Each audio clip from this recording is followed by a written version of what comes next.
first things first, we've got to unbox it.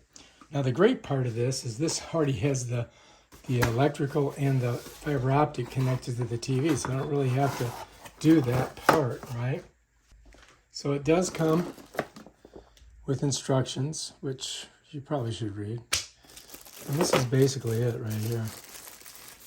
This is the base. I'll go ahead and get it out of here. It's a shame that they waste all this plastic. So anyway, there's some lights in the front of it. These are the contacts, right? And then in the back, you're going to have on and off, right? Then you've got your power, which is basically a DC, just like any of those devices. That's your optical. So you're going to put your optical in there. Notice how it's beveled on the bottom. This is an auxiliary microphone thing. And then over here, you've got your tonal.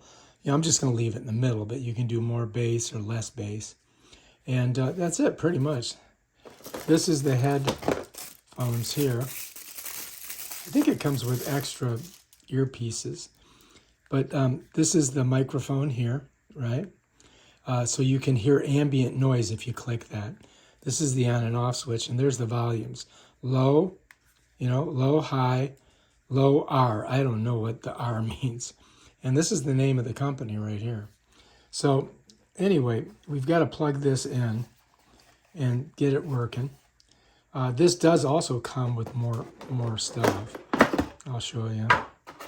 Because if you don't have, look, you got extra earpieces here, extra earpieces. You've got an optical cable here, which I'm not going to need this stuff because I've already got all of this plugged in on this one over here.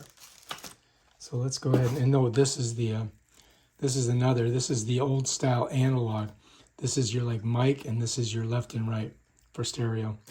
And this is just a straight up mic to mic. So that's basically it, all right? Let's move that. And put that there.